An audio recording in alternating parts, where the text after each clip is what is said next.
সম্মানিত ভিউয়ার্স, কেমন আছেন সবাই? আশা করি আল্লাহর রহমতে ভালো আছেন, সুস্থ আছেন। আপনাদের সাথে আমি রয়েছি মোহাম্মদ রাশেদ মোশাররফ, শিক্ষক নিবন্ধনধারী, কারিগরি শিক্ষা ও trade instructor, Itna Nurpur DD মাদ্রাসা, ইটনা, কিশোরগঞ্জ। সম্মানিত ভিউয়ার্স, আমার নিজ জেলা জামালপুর ও নিজ উপজেলা সরিষাবাড়ি উপজেলা। আপনারা দেখছেন Rashed education TV. Rashed education টিভির পক্ষ থেকে সম্মানিত ভিউয়ার্স, ভাই ও বোনদের জানাই আন্তরিক শুভেচ্ছা ও অভিনন্দন। সম্মানিত ভিউয়ার্স, আজকের আলোচ্য বিষয় এনটিআরসির 5টি গণবিজ্ঞপ্তির সময়কাল, অর্থাৎ কখন প্রকাশিত হয়েছে এবং পদের সংখ্যা নিয়ে বিশ্লেষণধর্মী আলোচনা। সম্মানিত ভিউয়ার্স, যারা ষষ্ঠ গণবিজ্ঞপ্তিতে আবেদন করবেন কিংবা 18তম শিক্ষক নিবন্ধন ভাইবা দিচ্ছেন, তাদের জন্য কিন্তু আজকের এই ভিডিওটি। সম্মানিত ভিউয়ার্স, আপনারা সবাই জানেন যে বেসরকারি শিক্ষা প্রতিষ্ঠানে সহকারী শিক্ষক, প্রভাষক এবং ট্রেড ইনস্ট্রাক্টর এবং এই পদমর্যাদায় একজন শিক্ষক হতে গেলে অবশ্যই আপনার শিক্ষক নিবন্ধনের গণবিজ্ঞপ্তিতে আবেদন করতে হবে এবং এর আগে আপনাকে শিক্ষক নিবন্ধন সার্কুলার আবেদন করে আপনাকে একটি সার্টিফিকেট অর্জন করতে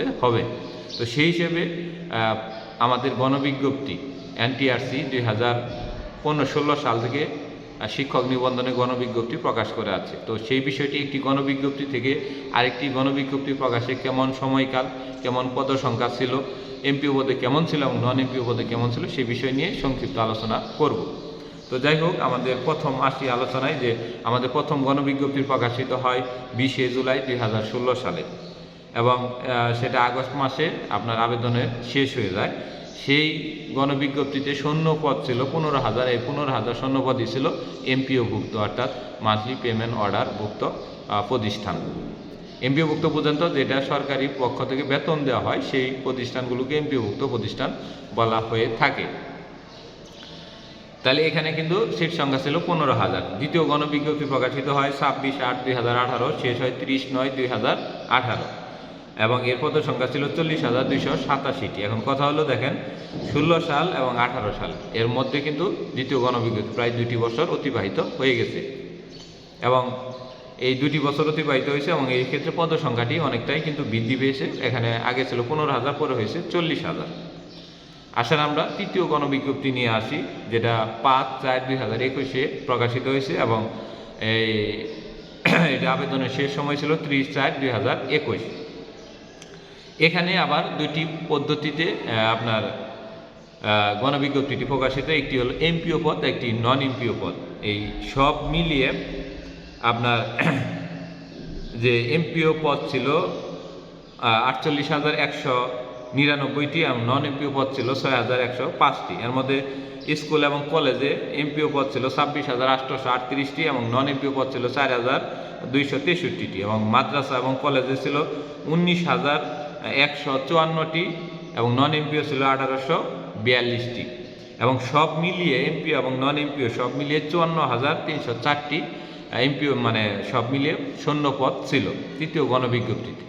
শুধুমাত্র তৃতীয় গণবিজ্ঞপ্তিতে নন এমপিও পদগুলোতে সুপারিশ করা হয়েছিল, আর এই নন এমপিও সুপারিশ তার পরবর্তীতে আর কখনো করা হয়নি এবং সামনের যে ষষ্ঠ গণবিজ্ঞপ্তি প্রকাশিত হবে 2025 সালে যে কোনো সময়, সেক্ষেত্রেও শুধুমাত্র এমপিওভুক্ত পদগুলোই আমরা পাব। তো এক্ষেত্রে আমি আরেকটি বিষয় বলে দিই যে চতুর্থ গণবিজ্ঞপ্তি, মানে এই তৃতীয় গণবিজ্ঞপ্তিতে কিন্তু 13তম শিক্ষক নিবন্ধনধারীরা আবেদন করেছিল। এই 13তম নিবন্ধনধারীর যে একটা নিয়ম চালু করেছিল, সেই সময় যখন নুরুল ইসলাম নাহিদ এমপি মহোদয় ছিলেন, উনি প্রতিষ্ঠানে গিয়ে একটি শিক্ষক নিবন্ধন কেন্দ্রে যে বললেন যে এবার যারা পাশ করবে শূন্যপদের ভিত্তিতে তাদেরকে পাশ করানো হবে এবং যারা পাশ করবে তাদের নিজ নিজ উপজেলায় চাকরি পাবে। তো সেই হিসেবে এনটিআরসি কিছু স্টুডেন্টকে পাশ করাইছিল, সেই হিসেবে কম নম্বরধারীও পাশ করেছে, কিন্তু 2207 জনের শূন্যপদ না থাকার কারণে তারা চাকরি নিতে পারেন। তারা পরবর্তীতে এনটিআরসির বিরুদ্ধে আপনার মহামান্য হাইকোর্টে আপিল, মানে তারা আপিল বা রিট দায়ের করলো। এই রিটের ভিত্তিতেও 2207 জনকে নিয়োগ দেওয়া রয়েছে, যেটা এনটিআরসির ইতিহাসে বিরল একটি ঘটনা এবং এক্ষেত্রে কিছু আর্থিক লেনদেনও সাধিত হয়েছে বলে বেশ কিছু গণমাধ্যমে আমরা জানতে পেরেছি। তো যাই হোক, এই বিষয়টি এখন কিন্তু আর হবে না, রিট করে আর আপনার বেসরকারি শিক্ষা প্রতিষ্ঠানের শিক্ষক আর হওয়া যাবে না। তো সেই ক্ষেত্রে 54,304টি তৃতীয় গণবিজ্ঞপ্তিতে শূন্যপদ ছিল। আমরা এবার আসি চতুর্থ গণবিজ্ঞপ্তি 21শে ডিসেম্বর 2022। এখানে প্রশ্ন আসতে পারে, দেখেন 21 সালের প্রথম দিকে আর এখানে হলো 22-এর লাস্টের দিকে, প্রায় 2 বছরের মতোই চতুর্থ গণবিজ্ঞপ্তি প্রকাশিত হয়েছে। তৃতীয় এবং চতুর্থ গণবিজ্ঞপ্তি প্রকাশের সময়কালে ব্যবধান ছিল প্রায় 2 বছর। চতুর্থ গণবিজ্ঞপ্তি যে প্রকাশিত হয় এবং শেষ সময় ছিল 29/12/2024।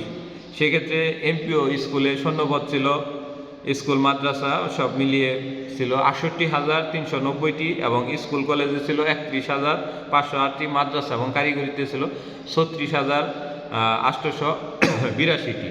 এই মোট হলো 68,390টি চতুর্থ গণবিজ্ঞপ্তিতে শূন্যপদ ছিল, যেটি 21শে ডিসেম্বর 2022-এ চতুর্থ গণবিজ্ঞপ্তি প্রকাশিত হয়। অর্থাৎ তৃতীয় এবং চতুর্থ গণবিজ্ঞপ্তির ব্যবধানও প্রায় 2 বছর ছিল। এবার আসেন আমাদের পঞ্চম গণবিজ্ঞপ্তিতে আসি। পঞ্চম গণবিজ্ঞপ্তি প্রকাশিত হয় 17/4/2024 এবং আবেদনের শেষ সময় ছিল 19/5/2024 তো সেক্ষেত্রে স্কুল কলেজে এমপিওভুক্ত শূন্যপদ ছিল 43,282টি, মাদ্রাসা এবং কারিগরিতে শূন্যপদ ছিল 53,450টি। মোট হলো 96,736টি শূন্যপদ ছিল। 96,736টি শূন্যপদের মধ্যে প্রায় 26 থেকে 28,000-এর মতো শূন্যপদ এই পঞ্চম গণবিজ্ঞপ্তিতে পূরণ হয়েছে। বাদবাকি শূন্যপদগুলো এখনও রয়েছে, অর্থাৎ 70,000+ শূন্যপদ রয়েছে। তো এই 70,000+ শূন্যপদ ষষ্ঠ গণবিজ্ঞপ্তি 2025-এ যোগ হবে এবং এর পাশাপাশি আরও কিছু শূন্যপদ মিলে প্রায় 80,000+ শূন্যপদের সংখ্যা আমরা ষষ্ঠ গণবিজ্ঞপ্তি 2025-এ পাব। তো সেই হিসেবে আমি ধরে দিই যে প্রথম গণবিজ্ঞপ্তি 2016, দ্বিতীয় গণবিজ্ঞপ্তি 2018, তৃতীয় গণবিজ্ঞপ্তি 2021, চতুর্থ গণবিজ্ঞপ্তি 2022, পঞ্চম গণবিজ্ঞপ্তি 2024 এবং ষষ্ঠ গণবিজ্ঞপ্তি আশা করা যায় 2025 সালে যে কোনো সময় প্রকাশিত হবে। এই গণবিজ্ঞপ্তির যে বিষয়গুলো এবং যে পদগুলো আপনার কিভাবে হয়েছে সেই বিষয়গুলোর সম্পর্কে আপনারা যারা ষষ্ঠ গণবিজ্ঞপ্তি প্রত্যাশী এবং 18তম শিক্ষক নিবন্ধন ভাইবা দিচ্ছেন এবং যারা 19তম শিক্ষক নিবন্ধন দিবেন তাদের জন্য আজকের এই ভিডিওটি দিলাম, যাতে আপনারা বুঝতে পারেন যে একটি গণবিজ্ঞপ্তি হতে আরেকটি গণবিজ্ঞপ্তি কার্যক্রম সম্পন্ন হতে কেমন সময় লাগে। আসলে হুটহাট পাশ করেই যে সহসায় যে একটা গণবিজ্ঞপ্তি এনটিআরসি দিবে, বিষয়টি এরকম নয়। কারণ এনটিআরসি বা ব্যবসায়ী শিক্ষক নিবন্ধন কর্তৃপক্ষে জনবল কাঠামো খুবই কম, পাশাপাশি এটি একটি পরাধীন প্রতিষ্ঠান, অর্থাৎ স্বায়ত্তশাসিত প্রতিষ্ঠান হলেও এনটিআরসির অধীনে মানে শিক্ষা মন্ত্রণালয়ের অধীনে পরিচালিত হয়। অর্থাৎ কোনো ধরনের একটু নিয়ম পাশ করতে গেলেই শিক্ষা মন্ত্রণালয়ের অনুমতি নিয়ে আসতে হয়। একটি গণবিজ্ঞপ্তির জন্য অনুমতি নিতে হয়, সার্কুলার প্রকাশের জন্য অনুমতি হয়, লিখিত পরীক্ষা নেওয়ার জন্য অনুমতি নিতে হয়, ভাইবা পরীক্ষা নেওয়ার জন্য অনুমতি নিতে হয়, ভাইবা রেজাল্ট দেওয়ার জন্য অনুমতি নিতে হয়, গণবিজ্ঞপ্তি প্রকাশের জন্য অনুমতি নিতে হয়, গণবিজ্ঞপ্তি প্রাথমিক রেজাল্ট প্রকাশের জন্য অনুমতি নিতে হয়, তারপর চূড়ান্ত রেজাল্ট প্রকাশের জন্য অনুমতি নিতে হয়। অনেক অনুমতি আছে। এর মধ্যে আবার দেখা যায় যে সিস্টেম অ্যানালিস্ট নাই, কিংবা এনটিআরসি যে কাম্য যে জনবল রয়েছে সেই জনবলে অনেক সবসময় ঘাটতি থাকে, যেটা আমি চতুর্থ গণবিজ্ঞপ্তিতে সবাই জানেন যে আমি Kusumpura high school and college, Shantirhat, Patiya, চট্টগ্রামে সুপারিশপ্রাপ্ত হয়েছিলাম এসএসসি ভোকেশনাল শাখায়। পরবর্তী সিসিবিএ আমি কিশোরগঞ্জের ইটনা উপজেলাতে বর্তমানে এখনও কর্মরত আছি এবং যে পর্যন্ত বদলি না দিবে সে পর্যন্ত ইনশাল্লাহ এইখানে থাকার ইচ্ছা রয়েছে, বাদবাকি আল্লাহ ভরসা। তো এই পর্যন্ত আমি যে বিষয়টি বললাম 1 থেকে 5তম যে গণবিজ্ঞপ্তি, 5টি গণবিজ্ঞপ্তি এবং এই 5টি গণবিজ্ঞপ্তির মধ্যে দিয়ে প্রায় 1,46,000+ এমপিওভুক্ত স্কুল, কলেজ, মাদ্রাসা এবং কারিগরি শিক্ষা প্রতিষ্ঠানে শিক্ষক হিসেবে কর্মরত রয়েছেন।